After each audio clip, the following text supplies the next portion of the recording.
Alright, on here we have the screener tab. Click the screener tab, and this is just an easy way. You can build your own scanners. This is just an easier way to have these scanners show you charts, I guess you could say. So stuff I'm looking for is under 10. I also want average volume to be above 500,000. And I want the current volume also above 500,000. And then I go to the technical tab. I'm going to want my RSI not to be oversold, or sorry, overbought. So I'm going to do under 60. I do not want overbought, under 60. And I'm going to swing over to 20-day simple moving average, and I want price above. And then I'm going to go to 20-day simple moving average, price below. So what that's going to do is it's going to give me a stock in a slow uptrend because it's over the 20. And it's going to give me a stock that has not, exploded yet because it's still under the 200. And then after you have these settings up, these are just 6 settings here. You can go to charts.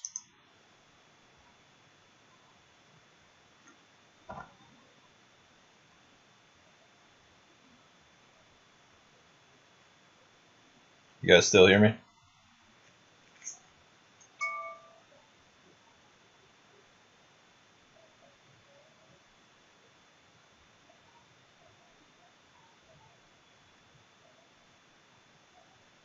Alright. Well, a lot of people are saying the audio is working fine for them. If it's not working fine for you, I guess it's your platform. Cool. Alright, well, continuing. And here's a list of stocks. So far, this has given me 43 stocks. Alright, 43 tickers that I can look through. That's quite a bit, but with FinViz, the cool part is now you can look at it and see, different charts of different setups that you want. You got a channeling one right here. It's already broke down. You got a uptrending one right here. So stuff that I'm looking for, I like triangle patterns, ascending triangles, descending triangles, wedges, stuff like that. Because when they break, they usually break with some power. I also like to find stocks that are on a support bounce. So there's a lot of good setups here. We'll go to the next page.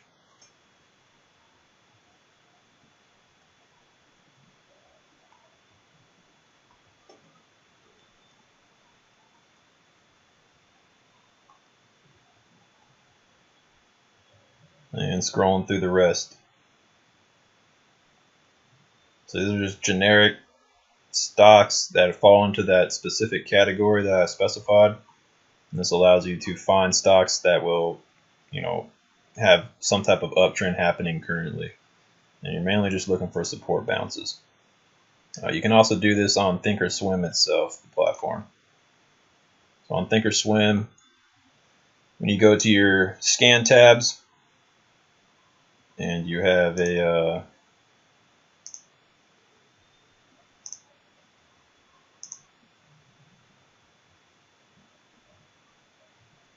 1 to 2 week swings. That's my swing scanner. So 1 to 2 week swings. You can cash in your criteria to be 25 cents to $10. This is just what I use. I also have this scanner in the educational or technical educational tab page. In there, I put a bunch of scanners in there for everybody. But same thing. Closes below, above the 20. Closes below the 200. My 3-month moving average for volume, so 3 months worth of average volume. I have it set for 300 on here, 300, 500. Basically, I just want good volume. RSI is under 60. So scan.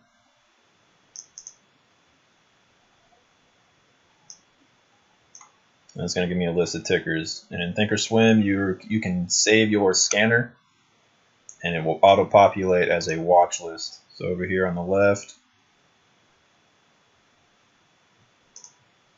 there we go. That's everything I just scanned. So charts. All right, now I'm going to look at the ones with the biggest volume. just to see what's going on with those. Obviously, those are the most active, so those are the ones I'm going to target first. Let's take a look at EGO.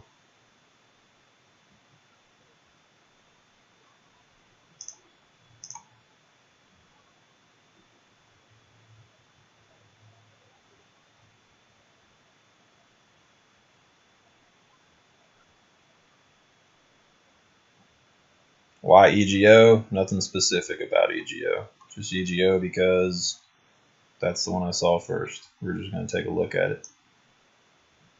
Alright, so on EGO, if I was looking to play this, let me tell you what I'm seeing on here.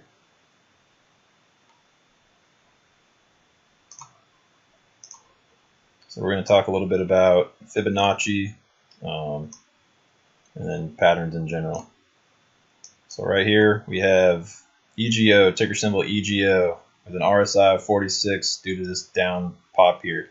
And it started to form a ascending triangle. So trend line, you've got this upward momentum going on, all right, and then you have this baseline at top.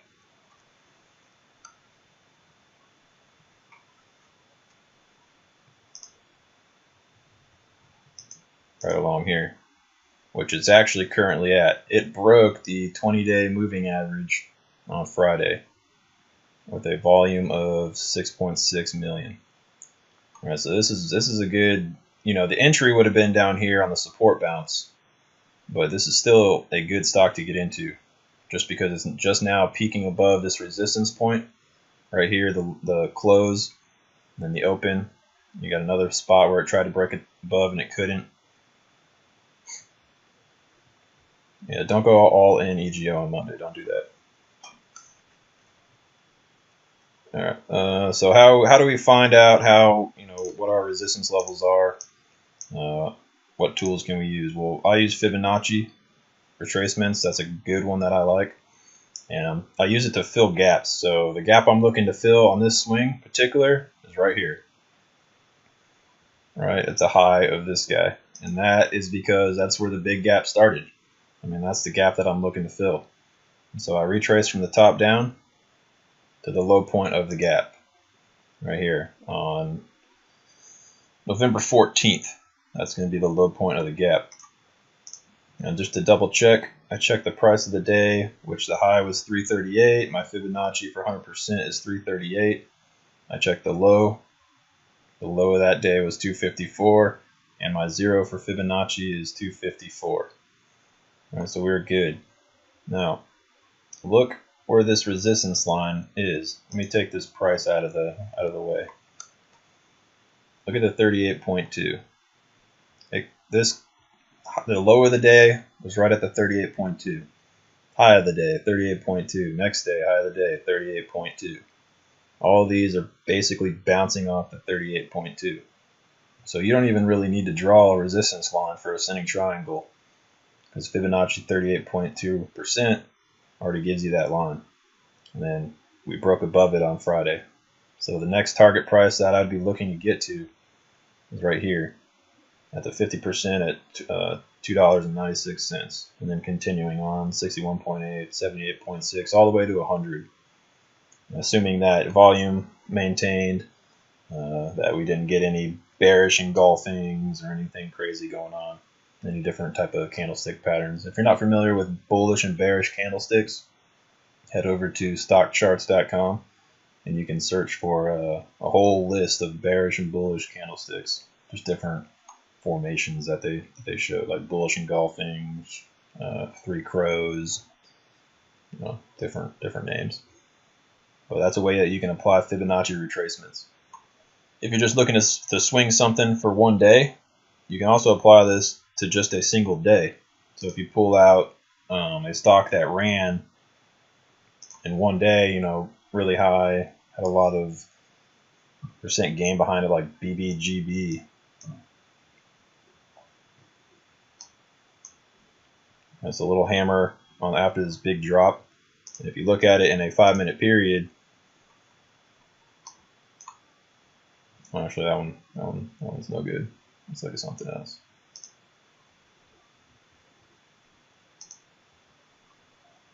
Here we go, NVC, and this had 70 or 67% gain. Cool, that'll be the one we look at.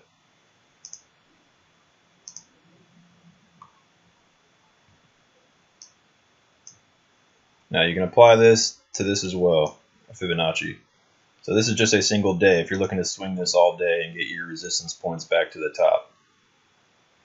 All right, Fibonacci retracement from the high of day down to the low of day, which is probably going to be this guy right here, but we'll double check.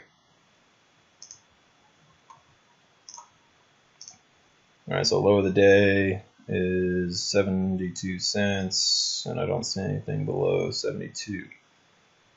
High of the day is $1.40, which is what we're at. So there you go, Fibonacci retracements for that single day.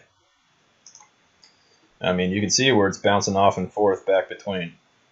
So you got the high of the day, came back down, tested the low of the day, which was also support prior, and it came back up, and look, it's just been running along this line, bouncing back in between this channel of 23.6 and 38.2.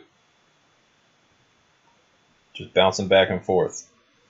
If this breaks one way or the other, and we can break past 38.2, then you're looking to see 50, 61, and so on. So that's another way you can apply Fibonacci retracements. You can also apply this to longer term swings. I've shown you how to apply it to a single day, apply it to multi-day holds. If you want to apply this to long-term holds, something that you intend to hold for a long time, you know, months, years, whatever you want to do. How do you get the volume bars on the bottom of TOS? That'll be in your settings. If you go to settings, you go to appearance, you can change it up. You can change the colors of them up there. To get the volume section, go to studies. Then in studies, you'll have a volume piece right here. All right. So let's look at a stock that you would be able to swing for a long period of time.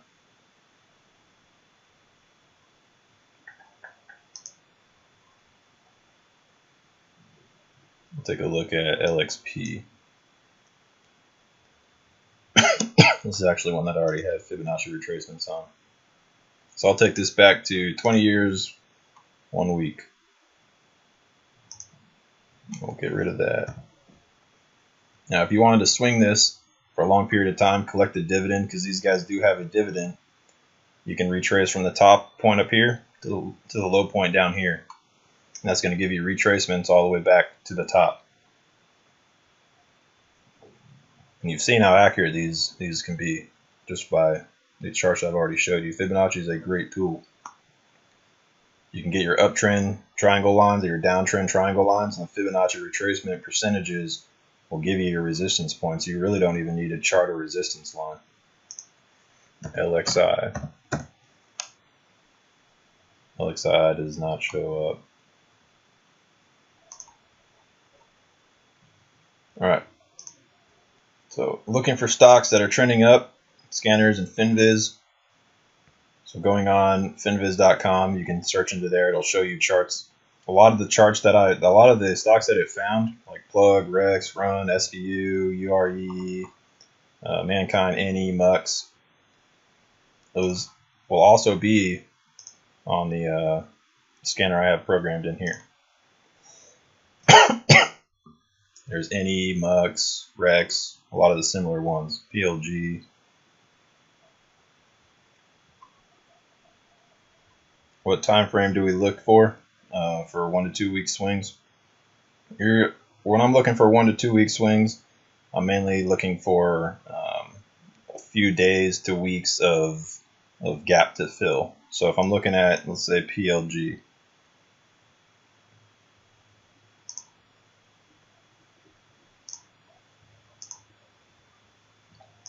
All right, so if I was going to swing PLG for a couple days, I'm on a day chart. Oh, this is 20. Hold on. I'll go back to 9 month, 1 day. If I'm looking to fill a gap here, yeah, time frame. So time frame is 9 month, 1 day. And the month period is not necessarily important. You could do you can do 4 years, you can do 1 year, whatever you want. But the day is what matters. You want it on a day frame. And then periods long, it doesn't matter. You can have it 9 months out to 1,000,000 years if you want. But day frame is what's important. So getting your Fibonacci retracements, I would fill this gap right when it dropped. So this first big dip, red candle, right there at the high point, down to the low point. Double check by highlighting over it, getting your low, it says 140 up there at the top, and then getting your high, it says 280 at the top. So 280 and 140 were looking good. And then look, it bounced off the 0, came back up, tested for a while, couldn't break. Finally it broke, and it got stuck right there at the 38.2. This will give you support and resistances all the way back up to the top. Right now this is supporting and resisting on the 23.6 and 38.2.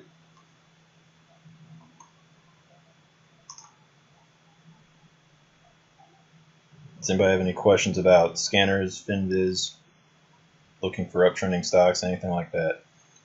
Also, if you're not familiar with, I can't go over all every single pattern out there, but if you Google stock chart patterns, you can find all different kinds of them. And you do not have to have FinViz Elite. I have FinViz Elite, but the screener application is free. You can use the screener all day for free. All right, things that affect the stock. So what do you think affects stock? It's going to be sector performance, upcoming news, insider buys and sells, float size, SEC documents. I mean, basically everything. If you're using, trading as a swing trading type of deal, then you want to know what's going on with the stock you're holding. All right, so if you're holding a stock for, 30 seconds to a minute, you don't really care if ER is coming out that night. But if you're swinging a stock for, days to weeks, you're going to want to know when the next ER is. You're going to want to know a little bit about the SEC documents. You're going to want to know the float size for potential shorts, short squeezes, stuff like that. So FinViz is another great tool. Also, that bot we have in the chat, you can type in exclamation stock and then the ticker name, and it'll give you short percent and float. But on here, you can click any one of these, like we'll click NE.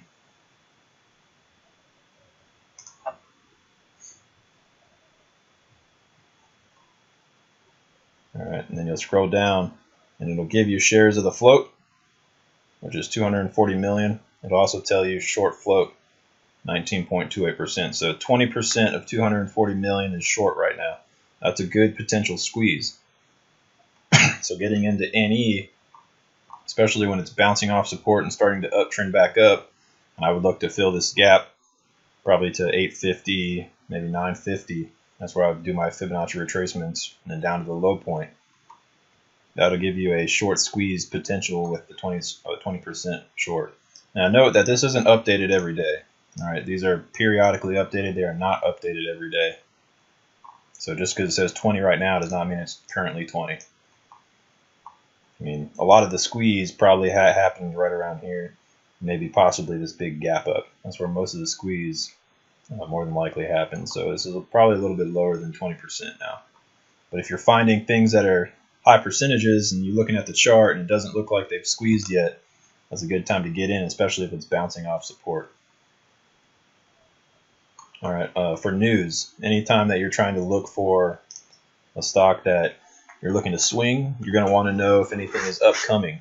A great way to find that is people don't know when news is coming out. There's no way to know that. But you can do a little bit of research. You can find out if the stock itself has anything going on. Right now, we can just use NE as an example. NE, SEC documents. And this, you want to go to the NASDAQ page. So right here, Noble Corporation NE SEC filings.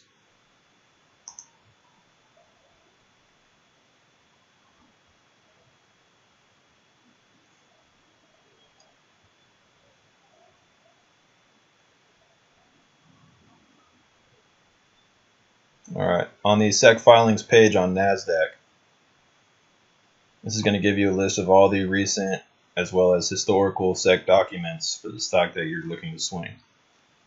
Stuff to note, things that you really want to look for is 8Ks, 10Qs, 10Ks, depending on if it's OTC or not.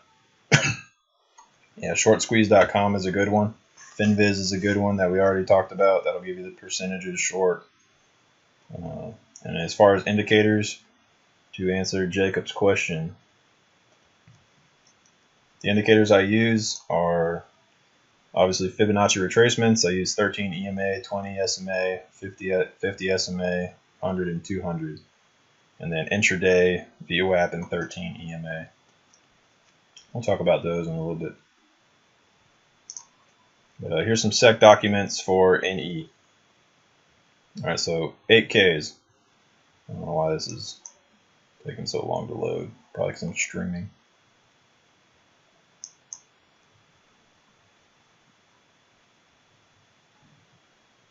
But 8Ks are going to be anytime a company has a news that they need to release, they have to release it in the form of an 8K.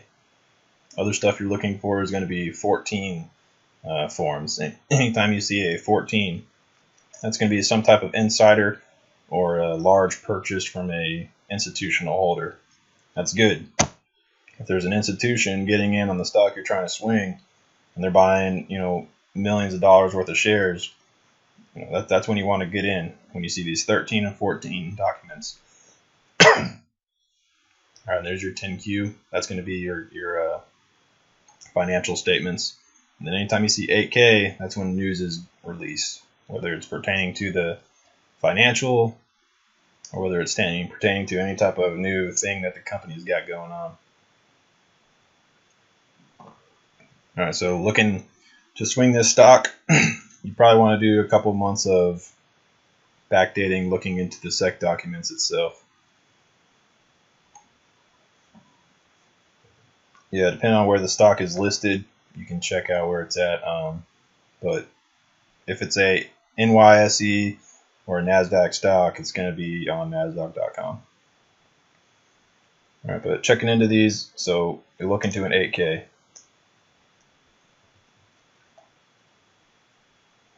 There you go, Noble Corporations. This is one of the recent 8Ks. And reading through this, you're reading through it. You're making sure that there's no dates that have, deals closing that could be good or bad. A lot of times in 8Ks, they'll discuss reverse splits. They'll discuss offerings. They'll discuss partnerships. And you can find all this out potentially the time period is supposed to close, whether the deal is good or bad for you. If it falls in the period of the time you're trying to swing the stock. You always want to get as much information as you can on the stock that you're swinging, because you don't want to be holding a stock that is, for 2 weeks that is scheduled to have a reverse split in 3 days. You're going to get burned. So that's a place that you can use to find out news. Also on Thinkorswim, it'll give you corporate actions, these little light bulbs and stuff on the bottom. And that'll give you, if you don't have that, you can go up to settings and it'll be up there. You can turn it on if you don't have it. But earnings, it'll give you dividends. Basically, it just gives you dividends and earnings, but that's a good place to find the ER time frames if you don't know already. And you can also go on the same page, NASDAQ, and over here on the left, it'll give you a lot of information. So call transcripts, income statements, revenues, that's where you're going to find information about ERs, ownership summaries, institutional holdings, insider, SEC form documents. These are all stuff that you're going to want to look for when you're swinging stocks. You want to know as much as you can about upcoming news, as well as if the insiders or any other institutions are buying into it, because they know a lot more than your average retail trader. All right, if there's some institution buying a couple $1 million worth of these shares, chances are they probably talk to the company, the boss, the CEO. They know what they're doing. They have a lot more ties to be able to find out what's going on with the company than we do. So if they're buying in, it's a good sign. That means they're buying in for a reason. They're not just wasting their money. Institutions don't make money by losing money. You know, they buy into something that they know they can make money in. It's because they've done their DD. All right, for sector performance, so we talk a little bit about insider buys, upcoming news, places you can go to find SEC documents. And there's other places for SEC documents. NASDAQ's not the only one, but I mean, me personally, I'm not going to look at SEC documents anywhere other than NASDAQ. That's official. NASDAQ.com is the official SEC document place. And you're never going to find a fake SEC document on NASDAQ.com. But as far as sector performance, you also want to make sure the stock you're swinging is doing well. I mean, you're not going to swing a bio stock when IBB is down. So NE, for example, is in the basic materials, oil and gas. All right, so if you go to FinViz and you go to Maps, the Maps tab will give you a big list of every sector and how it's doing. I mean, the more green you see, the better it's doing. It'll also give you, individual categories to that sector. So this compares it on the left here, map filter. This compares it to the S&P 500. I like to click on full.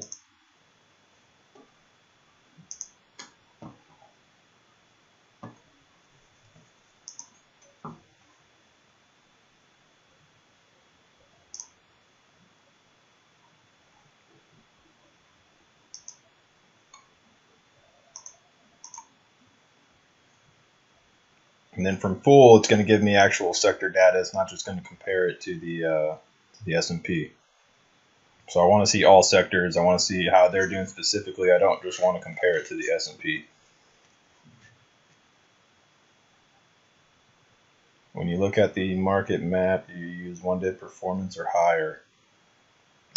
One-day performance is fine if you're looking to get into the stock. If you're looking at swing, as far as an entry, one-day performance is good. If you're looking at how the stock has been doing for multiple periods of time, then yeah, I mean, you'd want to change it. I leave it on one-day performance for when I'm looking to enter a stock, and then based off of how long I intend to hold, if I intend to hold over a month or a week, I'll switch it to week performance. I'll see how that stock has been doing for the last week, and that'll give me a good baseline of where the stock is going, whether it's going to the dumpster or whether it's going up. So basic materials, that's where we fell into. You can see basic materials has been doing relatively good. The oil and gas, not so much, but oil and gas ripped on Friday due to some new policies that got in place. I didn't really read a whole lot into it, but there's some stuff that came out with oil and it started ripping. So oil and gas has been doing relatively good for the last week. This is all stuff you need to pay attention to. Also, financials have been doing well. Technology, wireless communications has been doing well. When you highlight over these specific categories, it'll pull up that information that I just showed you of all the stocks that fall in there. Just like that. So PTR, XOM, CVX, these are all stocks that fall under basic material that this heat map is watching.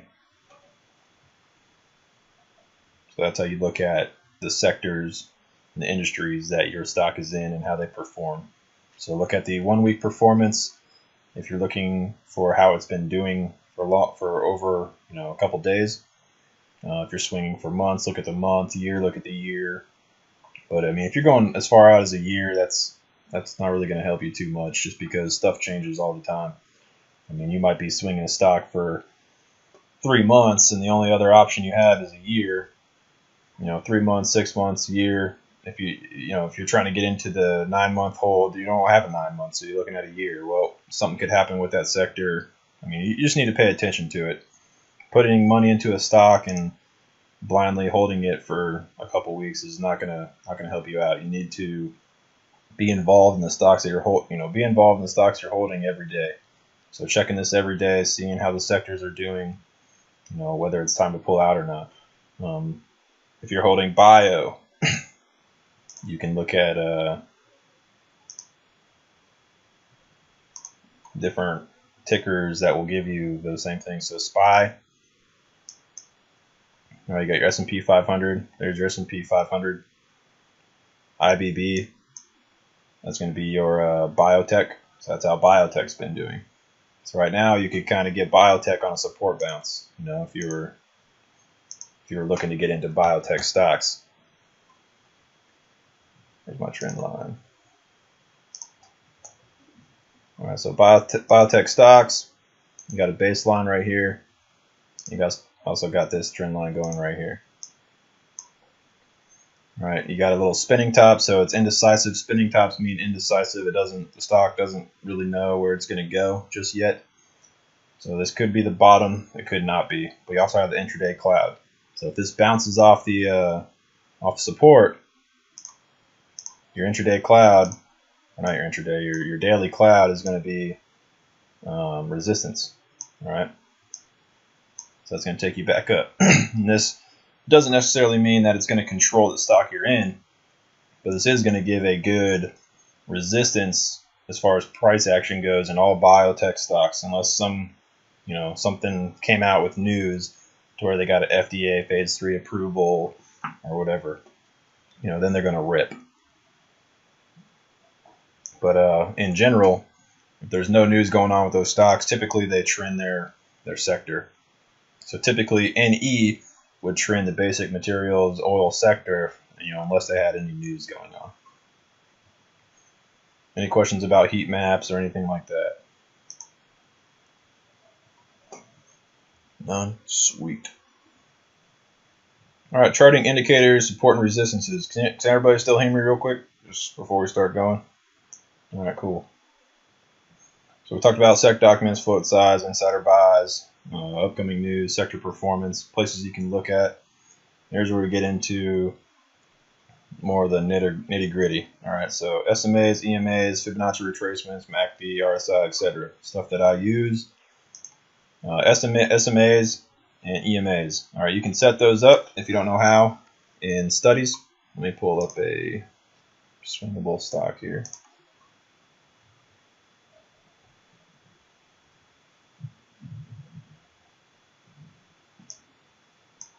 CEMP, that's one that we did on Friday. We'll look at that.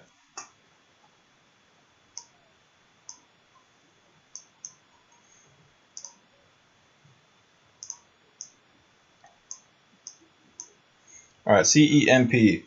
That's one I alerted for an overnight hold into Monday. And here's how I charted it. So I got my main Fibonacci retracement up to the gap that I'm looking to fill. I'm not necessarily looking for it to go all the way to 1275, but that's going to give me my resistance points all the way back up. I'll show you my target once we zoom in to a more intraday time frame. Here's my bottom. Here's a support line taking you up, and we'll bring it into a 5-minute.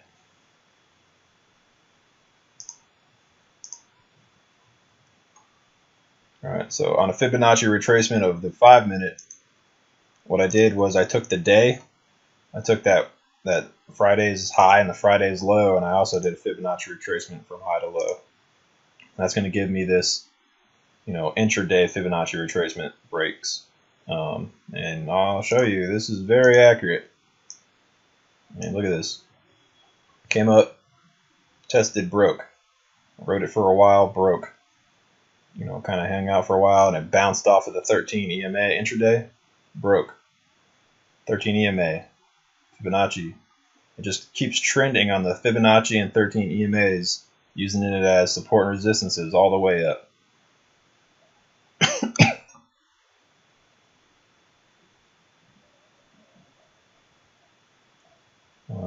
For news, there's a bunch of different news outlets out there. You got, obviously, your broker will have its news. Yahoo News. There's a bunch of apps you can get as well. Seeking Alpha, Reuters, The Street, CNN, Fox Business, CNBC. There's all kinds of news out there. You just got to find one that you like. You can set up notifications and have it, stream to you. All right. For intraday indicators, I use VWAP. which is not shown on here because I have this on a day right now. Let me switch to day.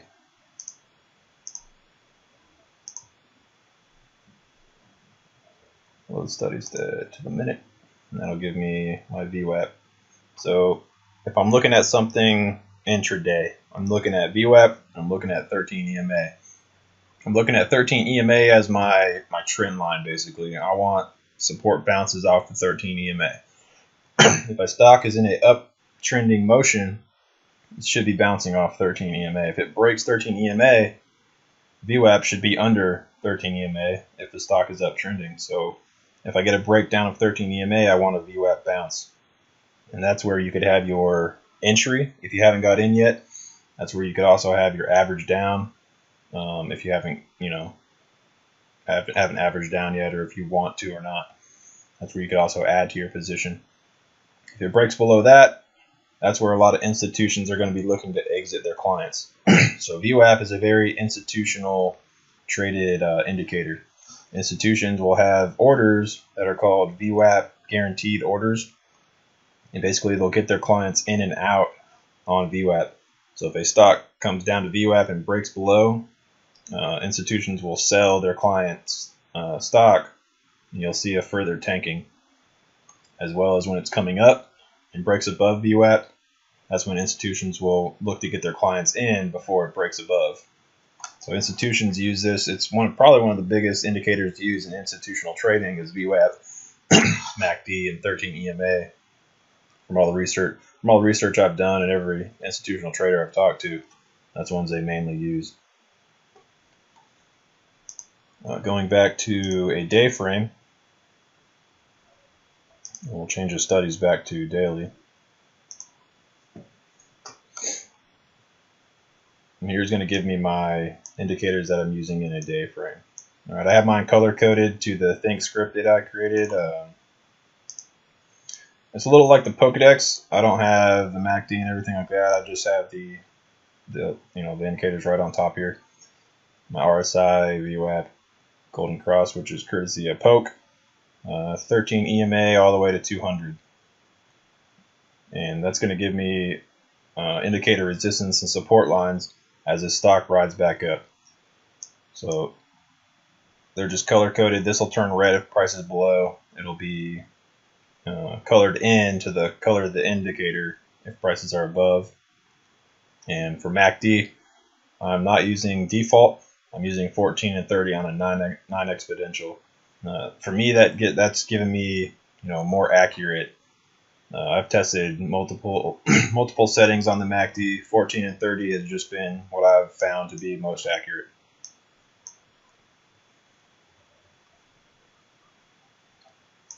Another one is VNet. I put this one in the Swing Trades channel for a possible swing.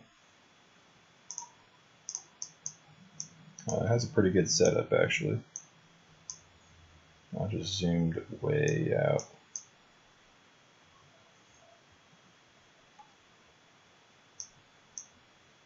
$14, $30, and 9, yes. Mando. 14, 30, and 9. There's a couple different sources online that'll talk about 14, 30, and 9. It's a typical one that's used. I'm not the only. I didn't invent that time frame or anything. Right down here, it'll say 14, 30, and 9. I also use CCI on a 31 period with negative 100 and plus 100, which is standard. And then the middle red line is the 0 line. All right, but right here, this is a good setup. All right, for VNet. That doesn't necessarily mean that you're going to make $1 million on it. It is a good setup. You have a upward trending motion. You have a break of the 50 SMA on Friday. Also, you had a big sell-off on Thursday, and it caught with a a little inverse hammer, if you want to call it that. It has a low shadow, but I would just call this an inverse hammer or a spinning top. But right there on the support line. And then golden triangle has started. Golden triangle is the indicator I use. That's what my 50 SMA is golden triangle. if you go to studies and you go to strategies and type in golden, it'll bring up golden triangle, and I have it set on a 50 SMA. So I use my 50 SMA, but with the strategy of golden triangle, and you can read all about it. I'm not going to go too far into it, but that's what I use. So we have a break above that, break above the 20 SMA. That's why it's popping on the scanner. And we'll also look for it to break above the 78.6 retracement to continue momentum up to the 100%. Break above the 100%, now you're getting into extension territory of 127, 141, 161. If you haven't applied those, you can go, when you apply Fibonacci retracement, double click on it, and you can go to add curve, and you can add above 100. So I added these as well. These are standard Fibonacci sequence numbers, and basically all that does is now I don't have to do an extension. So going down to Fibonacci retracements, that'll just give you to 100. If you do extensions, that'll give you above 100. So by putting it on just my retracement, I don't have to ever do a extension. It's just automatically going to be on there, and that's going to, look up here. There it is. You can see that it's accurate. You got tests of it right here, tests of it right here, fallbacks to the 100, and then resistance at the 100. So I would be looking to get into this stock, on Monday if I was not already in. Obviously, you're going to have to check the sector they're in, look through their news, see how long you're intending to hold, do a little research, make sure you're not holding through an ER or anything crazy. But this is a good entry on this stock. I don't know any news they have going on. I haven't really done too much DD on them. But as far as technical goes, this is a good entry. My price target would be on a break of 78.6 at 757, which guess what? It closed at 757. My next price target would be 779, and that's where I'd start to look to take some profit. So buying 500,000 shares, whatever you're going to buy, I'd be looking to sell probably 1/3 to half position at 100%. And if it broke above, I would be expecting it to eventually get to 807. And that's where I'd be looking to exit. So for Fibonacci retracements, unless the stock is just ripping and it's gotten some good news, like HIIQ was a complete beast. It had good ER and a bunch of other news, and this thing just ripped. I alerted it for a swing at 550 right here. So let's pull this out. So I alerted it at a swing 550 after this inverse hammer. So this big giant monster bull pressure hammer, and had a price target line of 613 with follow-on price targets. I ended up exiting my full position in the 8s, but look how far this thing went, all the way up to 13s, high 13s, and as it trended, it stayed above the 13 EMA, and it used the Fibonacci's as support and resistances. So look here, closed on the Fibonacci, opened back up, broke above, came back down. It tested these fairly well and used these Fibonacci's as support and resistances all the way up. How do you add Fibonacci extensions? You don't need to add the Fibonacci extension. You add the follow-on sequencing of 127, 141, and 161. You add them to your retracement. That way you don't ever have to do a extension. And it will look like that: 1.272, 1.414, 1.618, and 2.618. When I say monster bull pressure, I'm just saying that there was a lot of bull pressure on this candlestick. And basically what I mean is that this thing, it opened, it had a big sell-off, and bull pressure buyers pushed it all the way back up. So all this right here was selling. There was selling that brought it all the way down to $4, and then buyers brought it all the way back up an entire dollar to break above, into the high of day. The high of day might have happened in the morning, might have happened in the evening, I don't know. But this had a whole dollar sell-off on a $5 stock. That's pretty big.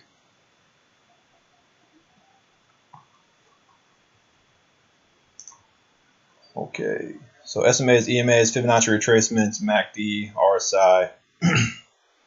RSI is Relative Strength Index. That's basically telling you how oversold or how overbought the stock is.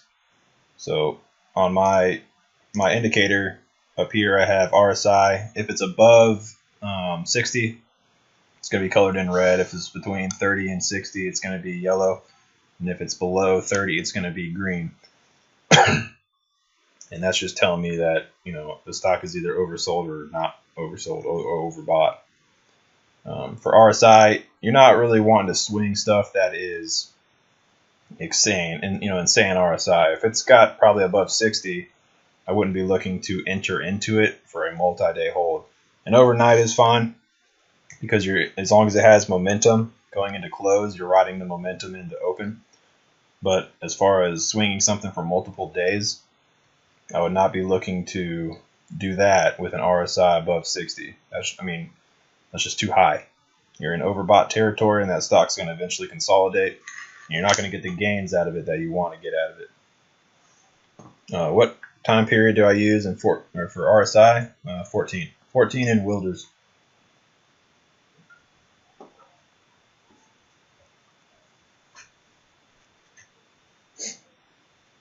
And then for MACD, I'm using MACD as a lagging indicator. All indicators technically are lagging. But here you'd be looking to exit your position. If you were still in HIIQ, you had a dip below the 161.8, and now you have a MACD starting to bearish cross. Bearish cross meaning that the green is starting to cross under the red. And what is green, what is red? That's just the colors that I've assigned to the lengths of my MACD. So going into your MACD settings, I have my fast length of 14, my slow length of 30, and I've colored the fast green, and I've colored the slow red. So when it starts moving and it crosses, this is basically like, think of this as like it's not what it is, but think of it as like a 14-day moving average and a 30-day moving average. Essentially that's kind of what it is, but MACD measures in its own way. But the 14 is starting to cross the 30. All right, when that crosses, you're going to see a sell-off, typically. You also have RSI in the overbought territory. You're starting to have a 161.8 breakdown, which it broke down and came back up. But if this actually breaks through and starts to trend down, now you have it breaking below and trending under your 13 EMA. There's a lot of bullish signals getting thrown up on the stock here. Volume is starting to die down. You had all this volume bringing it up, big volume ticks, and now you have this weak volume. For cloud, people are talking about the cloud in the chat. Cloud is just the cloud. I don't have anything deviated from the cloud other than I take all the indicators that has to do with the cloud off. I just use the cloud. Fresh has a video on the cloud. If you need more information on the cloud, Mr. Fresh, go to the website, educational videos, and he talks in depthly about the Ichimoku cloud. Patterns. So stockcharts.com, that's one that I mentioned. It's a very good website.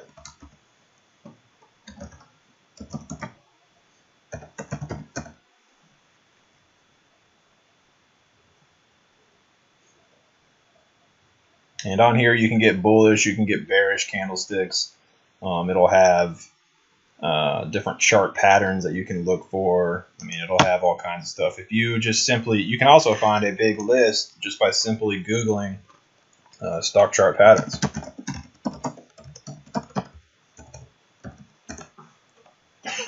You can actually print out these little lists. It'll give you, W's, head and shoulders, reverse head and shoulders, descending triangles, ascending triangles. You're looking for a good one. I mean, this one has a lot. I have this one printed out personally.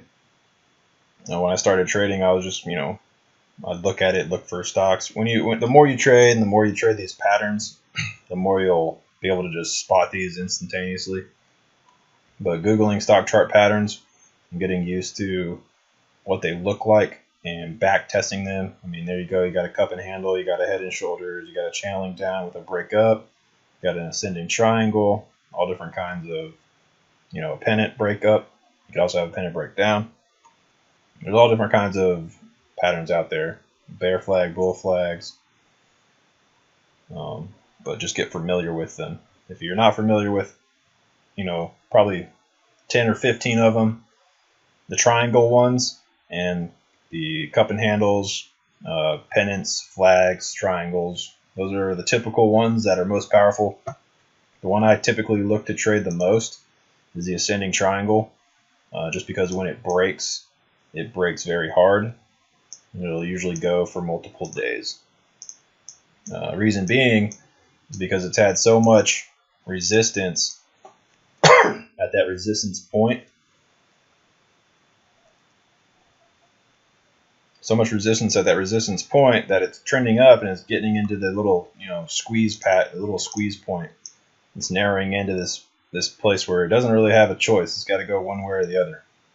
And being that this has hit a downtrend bounce on the support with like a little inverse hammer, RSI is not too bad. I'm expecting this to go back up and then test the 100%.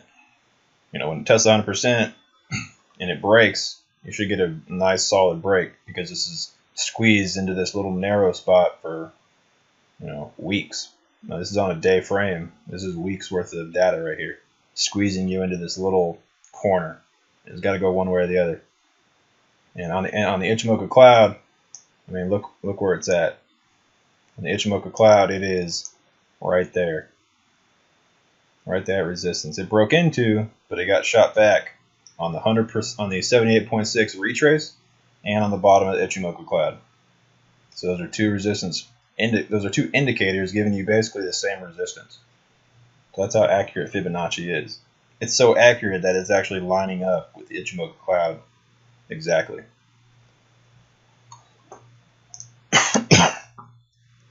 All right, for targeted percent gains. So when you're in a stock, you're looking to get out with a specific percent pattern or specific percent profit. For me, myself, I use, I'm looking for at least 10%. All right. If I can get out of a stock with 10% and get partially out, maybe not necessarily all out, but if I get partially out, I can set a stop, ride the rest, or I can set a stop, and if it crashes back, then I at least got 10%. So I'm always trying to look for at least 10%. If I don't get 10%, well, guess what? I'll try next time, get 10%. But I'm always trying to get 10%. So you also need to factor in your commission. Commission plays a role into how much profit you're actually making. A lot of people, they'll go into a stock and they'll factor in a profit that they want, but they don't count commission. So if I'm going into a stock with 100 shares, and I'm going into a stock that is, let's say $2. All right, that's $200. And if I'm at a $200 stock and I want to make 10%, how much money do I need to make? I need to make $20. That'll give me 10%. That's 10% of 200. But I also need to factor in my commission, which is I use TD Ameritrade, and I have $7 commission, so a buy and a sell is $14. So I also have $14 to add to that 20. All right, so I need to technically make $34. I take $34 and I divide it by 100 shares. And I take 34 and divide it by 100, and that's going to give you the percent that you, or not percent, but it's going to give you the amount of money that you need to make. In addition, like, you need to see the stock go up that much. So it has to go up that much for you to make your 10% plus cover commission. and you would need it to basically go up 34 cents if you're getting into a $2 stock. So at 34 cents, that's going to cover your 10% plus commission. And then just apply that same math to any stock that you're trading. Do I factor in taxes? No, I don't really factor in taxes. I mean, taxes come at the end of the year. The money you make on trading is taxable income, and it depends on the tax bracket you fall in based off of the money you make. So, I mean, if you make more or less that year, you're going to pay more or less taxes depending on the tax bracket you're in. Especially if you work. If you work and you're making 50, 100, 150 a year in your normal job, and you're swing trading, and you're making additional income, you might make 30 or 50 grand that year in stocks. It's going to put you in a different tax bracket. So I just worry about that at the end of the year. If you're a part-time trader, you can also add, and we're going over a little bit of time right now. It's hours up. We'll probably go 10, 15 minutes over, but that's cool. So if you're a part-time trader, you can also open up a corporation, look into making an LLC or an S corporation, and it'll give you the ability to deduct stuff from trading. So if you're a part-time trader and you trade from home, you can deduct your computer, you can deduct mortgage, rent, utilities, anything basically that goes into play with you part-time trading. You can deduct those items at the end of the year when you file taxes. And there's nothing illegal about it. You're a part-time trader. You set up an LLC through a corporation. Your corporation handles, the stuff under of which you trade. So your computer can be deducted, rent, stuff like that. You can Google it, you can look and read all about it. You can talk to a financial planner. But it is possible to deduct. Forbes also had an article about it. I think Eddie might have the article still. But Forbes had an article about it. All right, where to place a stop. That's the last thing we're basically going to be talking about until we go to the next class tomorrow. Where to place a stop. So a stop loss. How do I place a stop loss? I calculate a stop loss. So 10-10-10. I use the 10-10-10-10 rule. I'm never going more than 10% of my portfolio. I'm never taking more than a 10% risk on my trade. And I'm always looking for at least 10% profit. So if you do a 10% risk on a 10% portfolio trade, you are never risking more than 1% of your money. Because 10% of 10% is 1%. So if you take, $1,000, that's all you have to trade with. Let's say you're using Robinhood and you go $100 in, that's 10% of your portfolio. Well, if you risk 10% of $100, you're risking $10. You're risking $10 out of the 1,000. You're risking 1%. So that's how I trade. I do 10-10-10. Never risking more than 1% of my portfolio. And to calculate that in, 10% max. It doesn't have to be 10%, but 10% max is what I'm looking to risk on my trade. So if I was going to play a stock, not understanding the 10%. All right, so whatever your portfolio is, my portfolio balance, I'm not going to enter a stock with more than 10% of my entire portfolio balance. Does that make sense?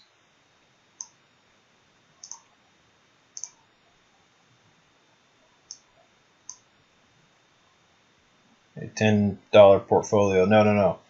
I mean, let's say you had, 20 grand to trade with. I wouldn't play them with more than $2,000 per trade. And then I wouldn't risk more than 10% of that $2,000. So at any given time, I'm never risking more than 1% of my 20 grand. And how to calculate that in? Where to place a stop. So resistances is obviously support lines is a good place to look to place stops. But you don't want to place a 20% stop at the next support line. You need to know where you're going to replace. You need to know where you're going to place your support, your stop loss. So this stock is currently at 757. If I was going to take a 10% loss on it, I would be taking a 75-cent loss. That would, you know, technically be 10% of that, but it also depends on how much cash you got in, you know, the support where you're going to go. Down to 740. 740 is about the max that I would be willing to play on this, just because that's the next Fibonacci line. So 61.8% at 740, that would be my out if I was looking to swing this for a couple days. A couple months, then you're going to get into your 10%, but at 740, and it currently being at 757, that's where my stop would be. And as far as percent-wise go, you would just take 740 divided by 757, and it is looks like it's 3% or so. So that'd be a 3% stop. That's a little tight on a multi-day swing, but that's a place where you can look to get out, because if it breaks down, then you're going to see follow-on breaking down to the support line, your next Fibonacci, and so forth. If you want to do 10% right off the bat, you could do 75 cents. So knock 75 cents off of 757, you're somewhere down in like the 680s. So in the 680s, there you go, 676. So at the 676 mark, that's going to be around the 10% of the risk that you're trying to take. And so you wouldn't want to put it, you know, exactly at 10%, because you might get stopped out before it has a chance to bounce off support. So if you're looking to do a higher risk stop, you know, around 10%, up here could probably, at the 23.6, that could probably put you around 8 or 7%. You want to go a little bit below support. You want to give the stock, if it's starting to come down, you don't want to get out at support. You want to be able to get out if it breaks support. So somewhere, if this is a $7 23.6% support, you want to probably do your stop, a couple pennies below that to allow for a support bounce. There's a lot of guys that got stopped out a couple weeks ago on some stocks that I had thrown up because they got stopped out right at the support bounce. So they're putting their stop on support, and the stock is coming down and testing support, and they're getting stopped out immediately. All right, you do not want to put your stop on support. Have it a little bit below support to allow for a support test. If it breaks support, then yeah, you want to get out because it's going to the next support, if that makes sense. As far as a tight stop is, I'm referring to as being a little tighter than your typical 5 to 10%. So typically, I'll try to do a stop within 5 to 10% risk of my swing trade, based off of the volatility and the volume coming into that trade. If it's a tighter stop, then you're looking to put a stop under 5%. So somewhere around 3 to 5%. That's the risk you're willing to take, and that goes into play of the how tight the spread is, the volatility of the stock itself, and so forth. For the two different types of stops that you have stop loss. A stop loss is going to trigger at the market price. So when this stock starts coming down, let's say your stop loss is right here at this this low of 750. So if your stop loss is at 750 and this starts coming down and it hits 750, a stop loss triggers and it processes as a market sell. So a market sell processes on the bid. So if you have a stop loss in play at 750, the price comes down and you see the last price of 750, stop loss triggers. Well, the next bid might not be 750. You might get a 747. You might get a 748. It just depends on what the next bid is, and that's going to be the next price that you get. A trailing stop is it's kind of what it sounds like. It's trailing. So you set a percent. You can set a percent risk. You can set a dollar amount risk, and that will give you a stop that follows the trade. So if I was down here, I got in at this bounce off the intraday cloud. So this is on a 5-minute chart, intraday cloud. Let's zoom in here so you can see this a little better. So you had this downtrend and then a doji on the downtrend. The doji on the downtrend was right at the intraday cloud. That tells me that that is good support, that is a good entry. So if I was looking to get in on VNet during the day, I would have looked to got in right here, right in this general vicinity. I would have got in, and if I was just riding this for the day, I could have set a 5 cent trailing stop or a 5% risk trailing stop. So if you go, depending on the broker you have, you go in, you select trailing stop, and you select the dollar amount that you're willing to risk. So 5 cents. As this stock continues to climb up, 7.50, 55, 56, your stop is always going to remain behind the dollar amount that you specify. So if you specify 5 cents, and the stock goes from 7.50 to 7.57, your stop now moved from 7.45, because it's 5 cents below. You set it at 7.50. So at 7.50, your stop is 7.45.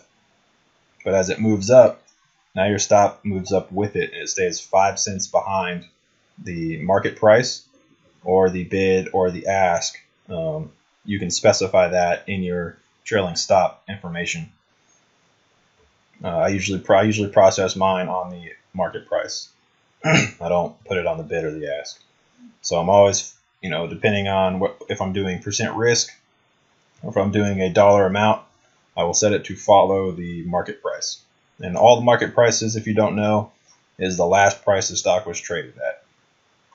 So at 7.22 on the bid and $8 on the ask, if somebody were to buy the ask in after hours or pre-market, technically there's no market price in after hours or pre-market, but technically there would be a $8 here if somebody bought the ask. That is what this price is. It's just the last price traded. It doesn't mean it's the price of the stock. It just means it's the last price that the stock was traded at. That is your market price. The current price of the stock is $8, because if you want to get in, you're going to pay $8. You can also set a bid and say, hey, I just want to pay, $7.22. Well, somebody that has the stock already has to sell to you at $7.22. Or you can try to beat this guy and set yours at $7.50. But the market price is just the last price it traded at. So setting a trailing stop, you can ride the momentum behind the trade. And if the momentum stops and it starts to crash back down, well, your stop is already above your entry because you had 5 cent trailing. So a limit stop or buy or sell could be a good thing. What do you mean 1 for the 24? What do you mean, Rachel?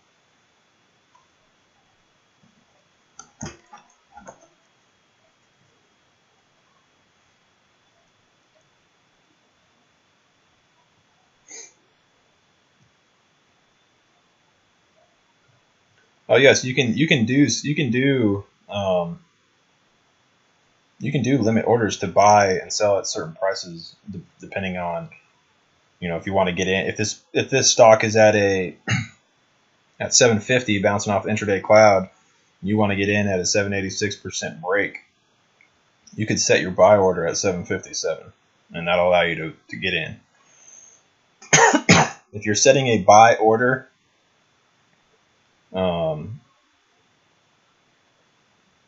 just make sure that you're setting it somewhere that makes sense to put it. You don't want to put like a random buy order up here. Why are you buying up here? Are you buying on the resistance here, or are you buying on just because it sounds like a good price? You want to have your buy on some type of resistance break or a support bounce. You don't really want to buy a stock. That's just kind of playing. If that makes sense. Don't buy an empty space because you never know what it's going to do. If you buy a stock in this range, it might stop and come all the way back down. There's nothing really to gauge it on. So right here you have resistance, which on a break turns into support. So buying a stock on this break and it runs up and starts to come back down, well, you know if it breaks this, you could be in trouble to come back down to the Fibonacci. It basically just boils down to have a strategy. Have a plan when you go into a trade. You know, calculate your stop, calculate your risk. Like I use 10% risk on 10% portfolio max entry. Calculate, you know, the profit that you're trying to take. So anything less than 10% is not really much of a profit. I mean, you still got to pay commissions and everything like that. I mean, 5% is pretty good. If you can make 5% every day and cover commissions, you're in a pretty good day. I mean, if you're Canadian and you're trading, or any other foreign trader, and you're not in America and you're trading on a Sin Trader, well, you just got it made. If you're on a Sin Trader, you pay no commissions because you can do limit orders, and then you make enough trades that month, and then you don't pay a monthly fee. So essentially, you're basically getting free trading, and you can scalp $5 all day. That's $5 you're making on a 1 or 2 penny move, and you're not paying any commission on it. So if you're a foreign trader, check out a Sin Trader, and it is awesome. It adds up fast. Those little tiny scalps. If you're making 5 scalp here, 10 cent scalp there, that stuff adds up. All right, so that is about everything we had to talk about. Finding stocks, looking for an uptrending stocks above the 20, below the 200. Scanners you can use, scanner settings we talked about to give you 1 to 2 week holds. Sector performances, where to find that at, upcoming news. There's a lot of news outlets out there. I could be here for days if we go over all the news outlets out there. Ones that I like, though, as I use my broker, TD Ameritrade. Another really good way to get news is if you're interested in a stock, go to their website and sign up for their newsletter.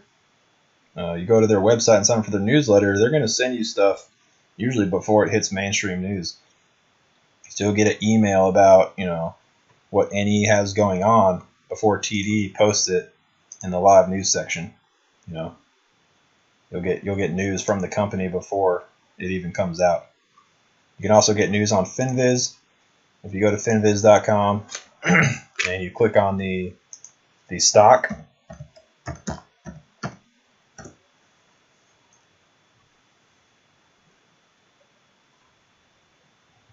so you type in any symbol up there, whether you're using your screener or not. We'll just click HTBX, for example.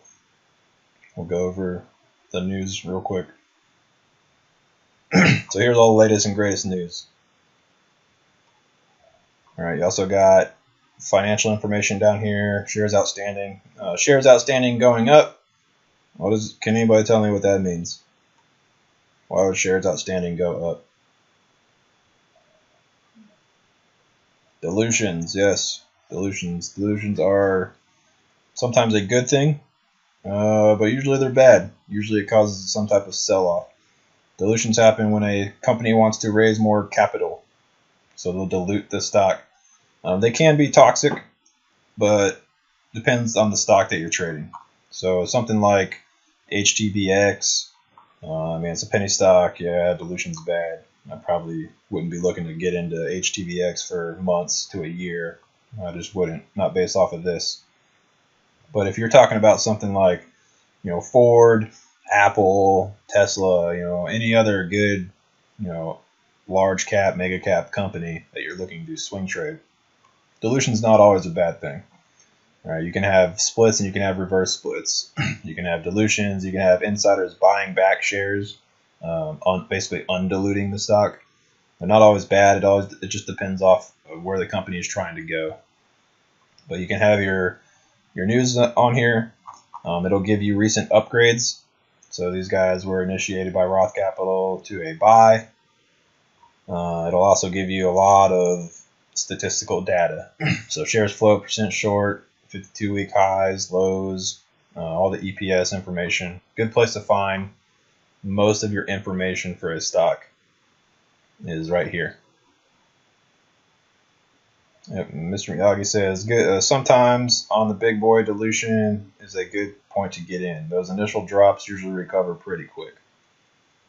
Yep, so anytime you see a stock that is trading at a relatively high price per share, you know, $20, $30, $40, $100 a share, if you see a 10% drop, that's a great falling knife to catch, you know, unless they're just going out of business. If you see a stock that's $50 drop to $40, you better buy that. I mean, obviously do your DD and know why it's dropping, but you definitely want to get in on a drop like that because you're going to be filling that gap back up eventually. Share percent AP to ask about share percent short. Share percent short is the float. So the float is how many shares are basically available for your average retail trader to trade. The shares in the company are outstanding. So that's how many shares there are total. But you subtract insider shares from that, and you're going to get your essentially your float. Float is how many shares that you can buy. So we're all retail traders. We all buy shares from the float. We trade shares from the float. Of that float, 5% is short. So somewhere in the vicinity of, I'm having a brain fart right now, but 5% of 21 million is short. Those are short sellers. Those are people that have shorted the stock. And when you short a stock, you're selling shares you don't own. You're borrowing them from somebody, some other, you know, you're borrowing from your broker, which you could be borrowing them from somebody else. So, you know, 1.05 million shares are short. Shares are short on this stock. So eventually those guys are going to have to return those shares. When you short a stock and you return shares, you're buying the shares back. So that's how you get into a squeeze. I can tell you that this stock is probably pretty up to date with 5%. It was probably higher at some point. That's why you saw this big jump. It hit resistance. Oh, well, a new resistance point and came back down. 5% is probably pretty accurate because it was probably in the vicinity of 15, 20 at some point when you had this big uprise. And now it's back down. But again, that's just what was last reported. I'm not sure how often FinViz reports. Usually it's like 2 weeks. Every 2 weeks, most people will throw out their short data. NASDAQ, I think, updates every 2 weeks, if I'm not mistaken. It might be a little less, a little more. But, yeah. What perks do you get with FinViz Elite? FinViz Elite comes with custom scanners. You can pull up intraday, dailies. You can add your own watch list. You can have alerts. I mean, there's all different kinds of stuff. If you go to finviz.com, you can go down to the bottom and click Elite, and it'll go over everything that it comes with.